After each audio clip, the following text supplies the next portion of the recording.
Assalamualaikum warahmatullahi wabarakatuh. Salam kenal, salam sejahtera. Nama saya Siska Natalia, saya dosen keperawatan di Universitas Awabros Batam, kampus PSDKU Batam. Nah, saya mengampu mata kuliah keperawatan gawat darurat dan keperawatan paliatif karena background saya sebagai perawat di ruang intensive care unit dan juga keperawatan paliatif karena S2 saya mengambil major tentang keperawatan paliatif care. Keperawatan paliatif care di Indonesia belum banyak, namun sekarang oleh kurikulum AIPNI sudah dimasukkan ke dalam mata kuliah wajib bahwa mahasiswa keperawatan harus mempelajari mengenai paliatif care. Di mata kuliah ini bobotnya 3 SKS, 2 teori dan 1 praktik. Untuk deskripsi mata kuliah ini adalah mata kuliah ini mempelajari tentang perspektif keperawatan paliatif, bagaimana etikanya, bagaimana kebijakan yang dimiliki oleh pemerintah di Indonesia. Juga di sini mahasiswa akan dilatih untuk bagaimana memberi asuhan keperawatan kepada pasien bio, psiko, sosio, dan spiritual.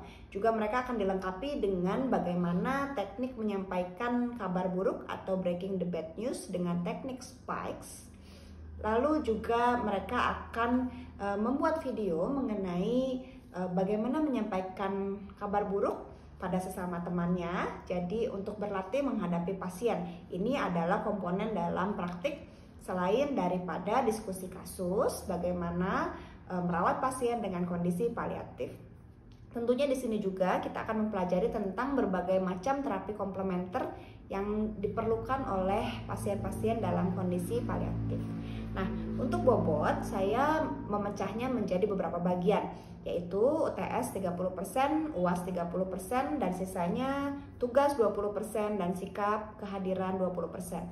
Kenapa sikap? Karena saya juga menghargai bagaimana soft skill-nya mahasiswa dalam keaktifan mereka belajar dan bersikap di dalam kelas. Juga di sini metode pembelajaran karena sekarang sudah melewati tahap new normal, sudah melewati pandemi, sehingga pembelajaran dilakukan di kelas melalui daring maupun luring. Namun sebagian besar sekarang sudah melalui luring. Untuk di kali ini micro teaching akan disampaikan secara daring karena untuk keperluan perekaman video.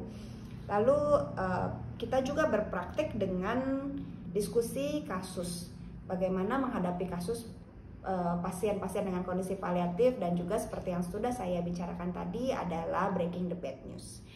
Untuk hal ini saya memakai referensi dari berbagai textbooks, namun memang belum terlalu banyak textbooks yang updates untuk palliative care, sehingga saya menganjurkan mahasiswa juga untuk membaca berbagai jurnal dan referensi dari berbagai artikel. Ada juga artikel yang saya lakukan dalam bentuk penelitian bersama mahasiswa dan juga rekan kerja lainnya.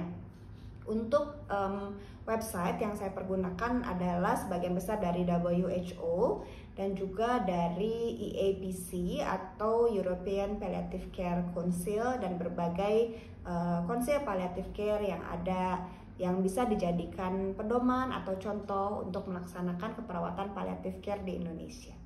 Ini adalah berikutnya video micro teaching bersama mahasiswa mengenai konsep palliative care. Terima kasih. Baik, selamat pagi anak-anakku yang manis-manis ya. Jadi hari ini kita bertemu lagi dalam kelas palliative care. Saya izin untuk merecord ya karena kita akan nanti akan diupload di publikasi di YouTube ya. Kelas kita hari ini. Baik, kita akan mulai kelas kita dengan palliative care. Jadi saya mau mengingatkan hal ini. Apakah sudah terlihat di layar? Sudah jelas? Sudah, Mem. Sudah, Mem. Untuk responnya. Nah, jadi hari ini kita akan belajar di minggu pertama ya mengenai konsep perawatan paliatif. Di yang sebelumnya saya sudah membicarakan tentang RPS atau kontrak perkuliahan kita, apa saja topik-topiknya akan kita pelajari ya. Hari ini kita akan secara khusus belajar tentang latar belakang paliatif, lalu definisinya apa, sampai nanti ada tren dan isu keperawatan di Indonesia ya. Itu nanti kita akan pelajari dalam bentuk artikel. Oke. Nah, baik, kita akan mulai. Saya akan stop sharing. Oke, kali ini. Nah, apakah PowerPoint-nya sudah terlihat di layar kalian? Sudah, Mem. Terima kasih. Oke, kita hari ini akan belajar konsep dan perkembangan palliative care atau keperawatan paliatif ya. Di sini saya memperlihatkan pada kalian palliative care ada tulisan ya. Nah, living as well as possible for as long as possible ya. Jadi ini adalah moto besarnya untuk palliative care. Ada yang bisa kasih tahu ke saya apa itu artinya living as well as possible as long as possible? Maksudnya apa? Ada yang mau berpendapat?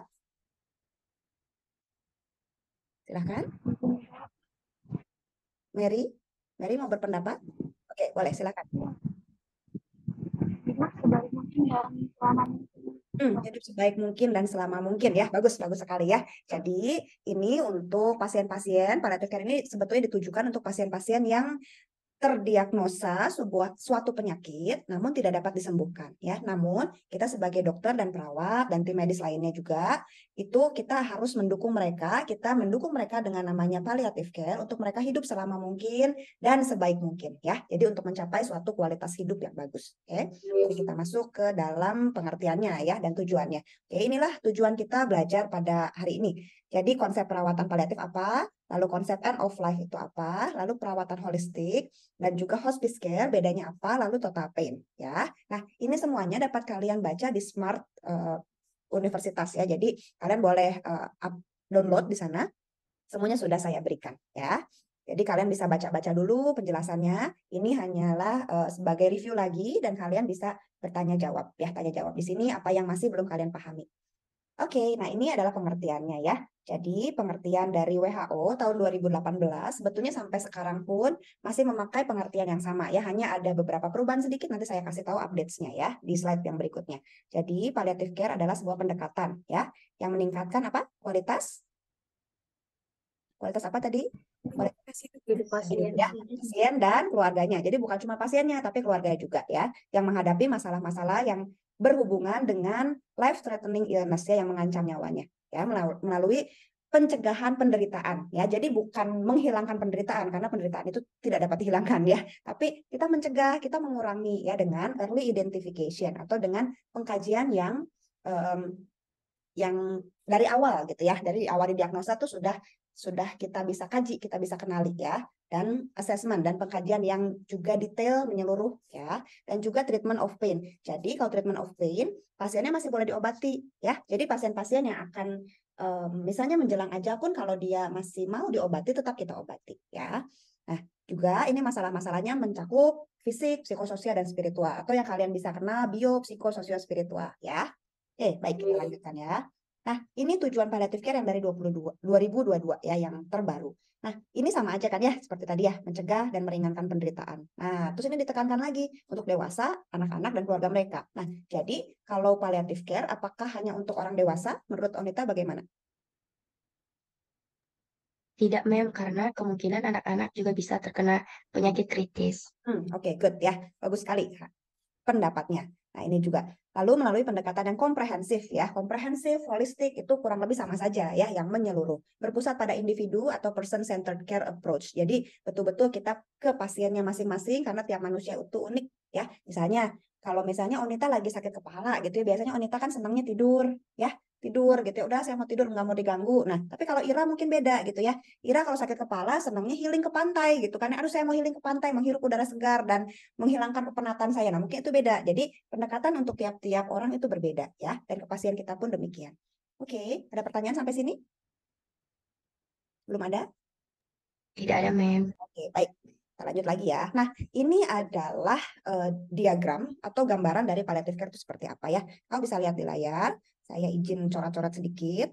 Nah, jadi teman-teman, palliative care itu dari awal didiagnosa ya. Jadi jika seorang pasien misalnya dengan CA mamae ya stadium 1 atau kanker payudara stadium 1, dari awal diagnosis dia sudah bisa di-refer ke tim palliative care ya. Nah, makin lama dia menderita sakitnya ya, kita makin memberikan comfort care atau palliative care lebih lama lagi ya.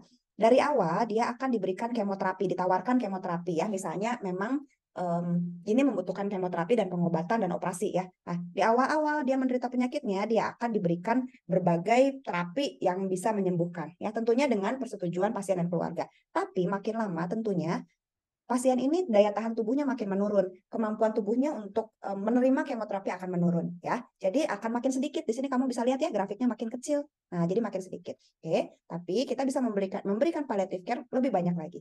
Ya, makin banyak. Jadi palliative care itu tidak terbatas hanya dalam pengobatan, tapi comfort care, semua yang membuat dia nyaman, semua yang membuat dia bahagia ya.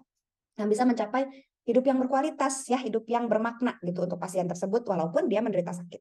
Oke. Nah, ini ada saatnya pasiennya akan menjelang ajal. Oke. Nah, di sini pasien berhak untuk bilang bahwa saya nggak mau diobatin lagi, saya lelah, saya nggak kuat lagi di kemo, saya nggak kuat lagi, efek sampingnya seperti apa ya. Nah, pasien ini bisa kita masukkan dalam hospice care. Oke. Nah, tadi di objektif kita sudah belajar apa sih bedanya paliatif dan hospice. Oke, mari kita review lagi di sini. Jadi, kalau palliative care, apakah obat-obatannya masih diberikan? Menurut kalian? Masih? Oh, boleh di open mic.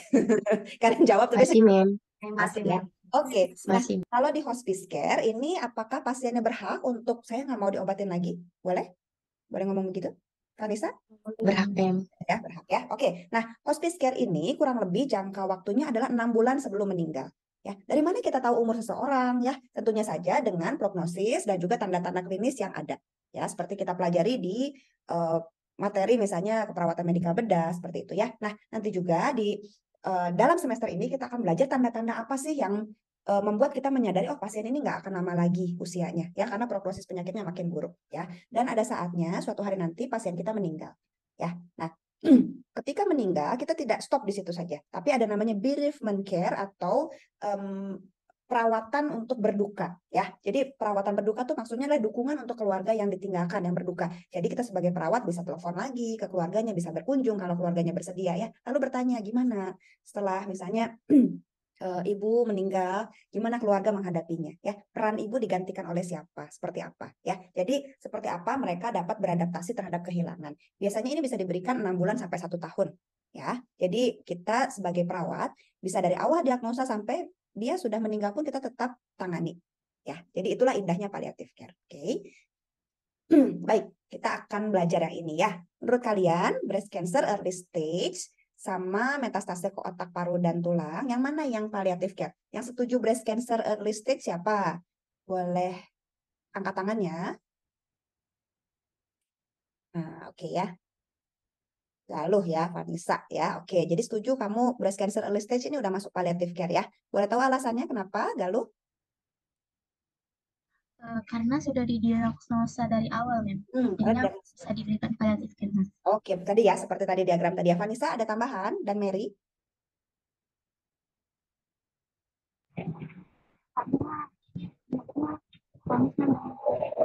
Maksudnya apa, Mary? Saya tidak bisa dengar. Oke. Aduh, Mary, saya tidak bisa mendengar kamu dengan baik. Kamu boleh chat aja ya, chat di chat room. Nanti saya akan baca ya. Thank you ya, Mary, sudah berpendapat. Nah, lalu yang lain berpikir bahwa breast cancer metastase yang kemana-mana ke otak, paru gitu ya. Itu yang masuk palliative care, betul?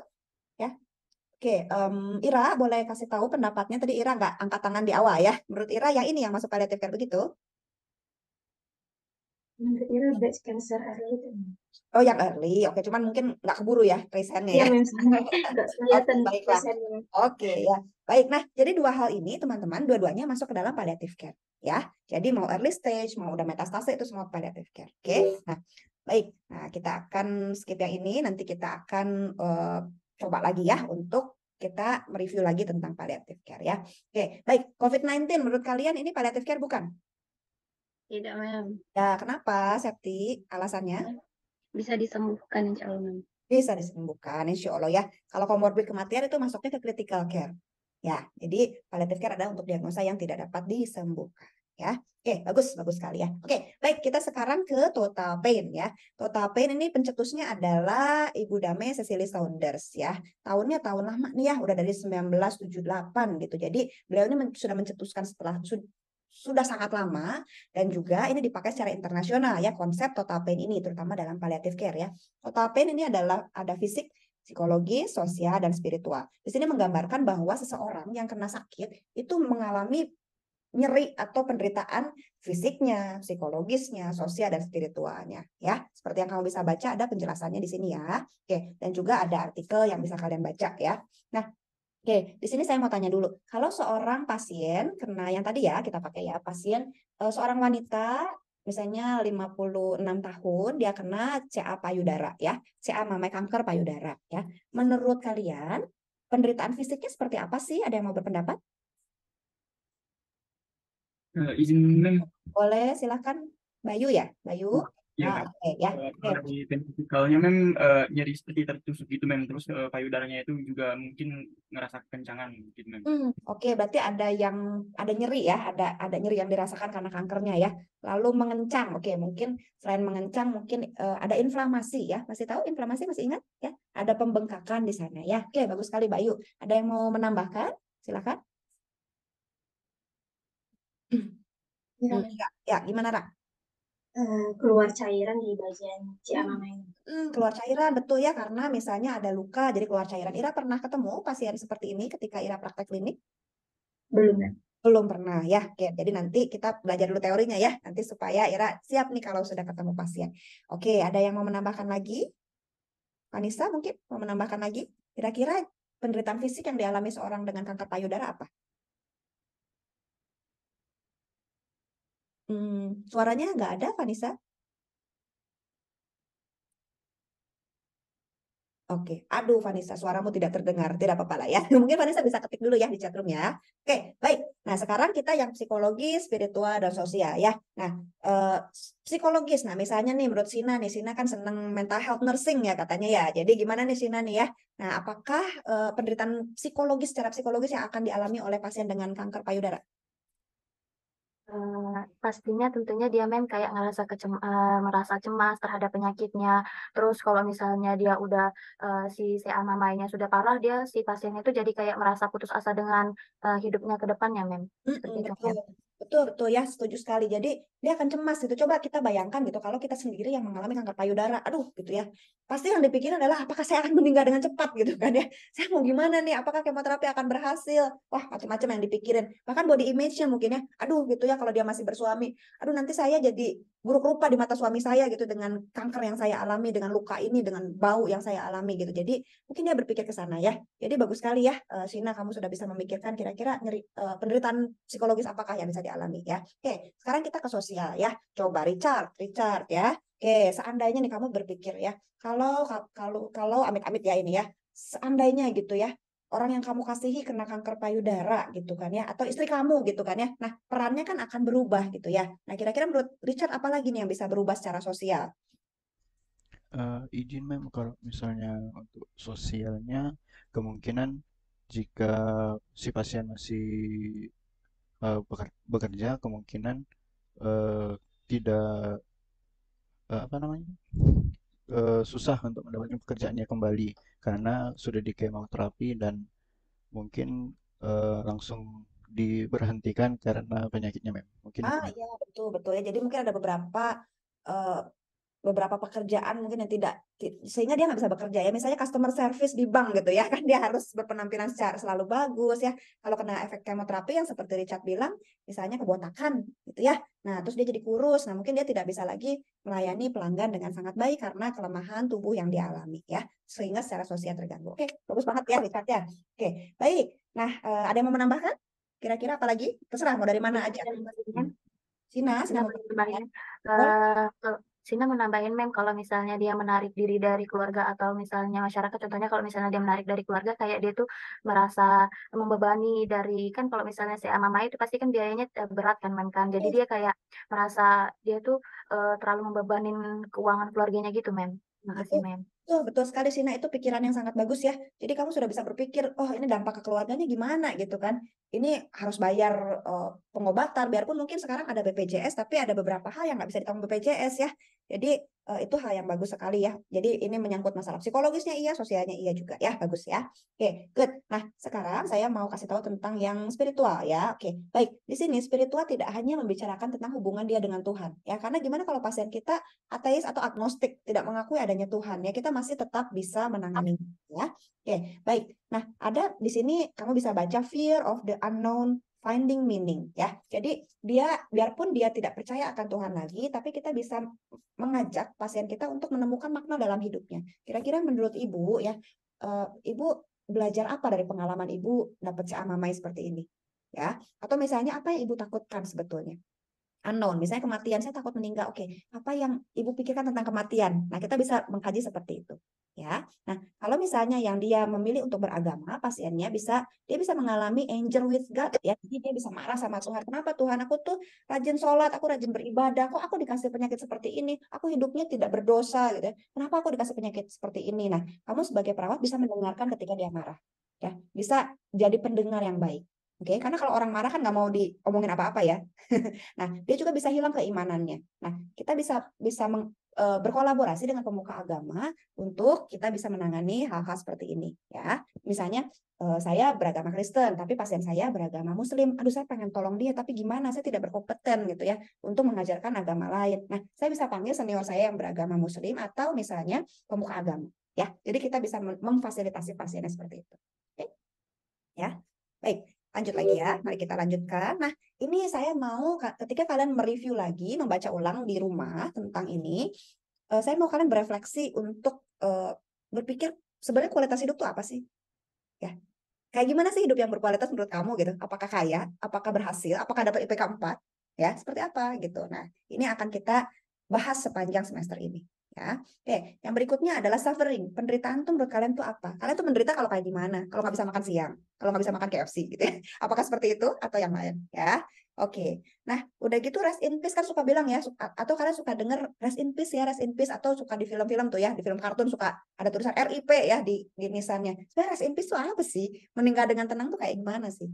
Ya. Oke. Nah, lalu ini juga bagaimana perawat dapat melaksanakan perawatan holistik? Gimana kalau bisa memenuhi kebutuhan fisik, psikologis, sosial, dan spiritual pasien? Gimana caranya ya? Nah, ini kalian boleh tulis refleksi kalian ya. Nah, minggu depan kita akan bahas lagi.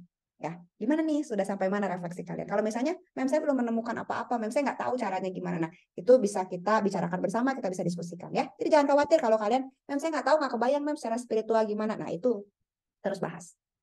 Oke, baik. Nah, ini adalah referensinya yang saya pakai untuk menyusun bahan kali ini ya. Jadi memang ada beberapa bahan yang lama, tapi memang itu dari awal dibuat teori tersebut sampai sekarang masih dipakai ya. Kalian bisa mengaksesnya ya langsung di internet atau di e-learning kita di Smart UAB ya, Universitas Awabros. Oke, baik, ini untuk minggu depan ya. Nah, kalian baca artikel pengembangan manajemen pelayanan paliatif oleh Profesor Kristianti Effendi ya. Beliau mengajar di UGM, beliau itu tokoh palliative care di Indonesia yang banyak sekali publikasinya ya. Beliau itu jadi kita bisa baca pemikiran beliau dari sini ya. Apa saja menjadi prinsipnya, apa saja hambatannya, tantangannya apa, lalu apa yang bisa dilakukan ya. Semuanya dari artikel tersebut. Oke, kecuali nomor 4 kamu bisa kembangkan. Ya, ini minggu depan kita akan bahas di kelas. Jadi kamu cukup take notes untuk kamu sendiri. Nanti kita akan bahas bersama-sama di kelas ya. Kita akan artikel reading dan artikel review. Oke, ada pertanyaan mengenai tugas ini? Tidak ada? Tidak ada. Baik. Oke. Nah, ini artikelnya sudah bisa kalian download atau diunduh di Smart Campus ya. Masih ingat kan linknya kan? Smart UAB. Ya, jadi jangan dilupakan seumur hidup kalian sebagai mahasiswa ya. Oke, baik. Ini adalah akhir kelas kita. Apakah ada pertanyaan? Izin. Ya, silakan. Siapa dulu? Bayu dulu, Dinda dulu. Bayu aja dulu. Boleh. Bayu, silakan Bayu. Makasih Kak. Bayu lebih prefer ke ininya mem, total pain. Kalau misalnya dari pain yang fisik, total pain yang fisik itu mem, dia nggak harus sendirian mem. Kalau misalnya ke defisit nutrisi atau kekurangan berat badannya akibat itu juga termasuk mem. Boleh. Itu pemikiran yang sangat bagus. Betul Bayu. Jadi itu adalah pemikiran yang sangat bagus. Betul sekali. Jadi nutrisi pokoknya yang menyangkut di tubuhnya itu penderitaan secara fisik ya. Jadi total pain untuk yang masalah fisiknya ya. Terjawab Bayu? Oke, bagus ya, pertanyaan bagus. Oke, Dinda, silakan Dinda. Oke, izin Mem. Yang kita ketahui tadi, perawatan paliatif care ini kan dalam prosesnya kan agak sulit ya Mem bagi perawat sendiri karena kan harus mengerti dari kondisi pasien dan lingkungan pasien tentunya.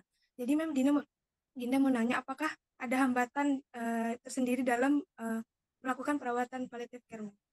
Hambatannya apa ya? Itu yang akan kita jawab minggu depan Dinda lewat artikel. Ya, nah jadi saya akan hold dulu ya jawabannya ya. Nah, nanti kamu baca dulu, minggu depan kita bahas. Ya, nah temukan dulu jawabannya di artikel ya, supaya kamu juga belajar bahwa belajar itu bukan dari apa kata dosennya saja, tapi harus dibuktikan lewat artikel, jurnal ilmiah terbaru, dan juga textbook. Oke, Dinda, nggak apa-apa ya? Oke, Mem. Oke, baik, terima kasih. Kelas kita selesai ya. Apakah ada yang ingin didiskusikan lagi? Atau cukup? Dina boleh nanya nggak, Mem? Boleh, silakan. Terakhir ya. Saya mau nanya, Mem. Ada kelas yang lain. Ya, Mem. Ya. Tadi kan ada Mem kekhawatiran terhadap biaya yang makin besar kan, Mem kan. Ini untuk paliatif sendiri ini sendiri, Mem, dia ada tanggungan dari asuransi pemerintah gitu nggak, Mem, biar supaya mengurangi beban kekhawatiran itu, Mem. Terima kasih, Mem. Baik, baik ya. Ini sebetulnya akan kita bahas di minggu ketiga, tapi nggak apa-apa lah ya. Kali ini saya kasih bocoran ya. Jadi nanti coba kamu lihat di bagian undang-undang ya. Kamu ketik aja di Google misalnya, apakah BPJS atau misalnya apakah penyakit kanker ditanggung oleh pemerintah. Nah, ada undang-undangnya ya. Jadi bahwa kemoterapi dan transfusi darah itu masuk tanggungan dalam BPJS yang dikelola oleh pemerintah. Jadi asuransi pemerintah yang mungkin Sina tadi maksud. Oke. Ya, itu akan kita bahas di minggu ketiga. Bagus kan? Oke. Terima kasih ya, Mem. Baik, terima kasih atas kalian yang sudah belajar dengan baik ya.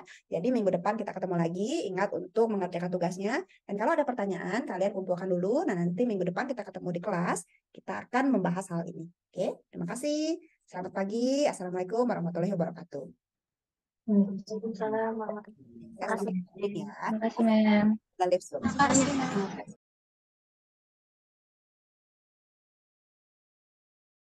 Nah, yuk. Oke, sekarang kita masukin tangannya ke bawah korban. Ya, penolong, yang 3 orang. Suci di leher. Sip. Ya, dekatkan. Pokoknya yang paling dekat ke badan kamu ya.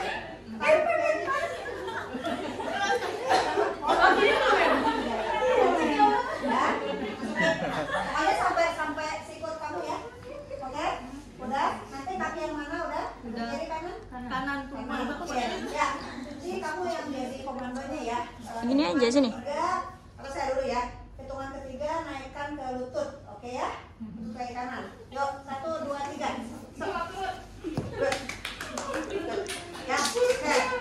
Banting. Hitungan ketiga kita berdiri ya. Ya. 1, 2, 3 berdiri. Yeay. Jadi ini yang harusnya ini dipeluk. Ya, ya. Oke, sekarang ya. Nih, teman-teman yang tahu bisa jalan kemana misalnya lurus atau ke kiri ke kanan boleh ya. Misalnya yang mau salah. Nah, kita turunin lagi, udah gitu turunin ke lutut lagi ya. Ya, hitungan ketiga kita turunkan lagi ke lutut kanan kita ya. 1, 2, 3. Ya, dah. Hitungan ketiga kita letakkan korban di matras. 1, 2, 4. Lempar. Oke, bisa? Berat? Enggak terlalu. Ya, dia nggak bisa dilanggar ya.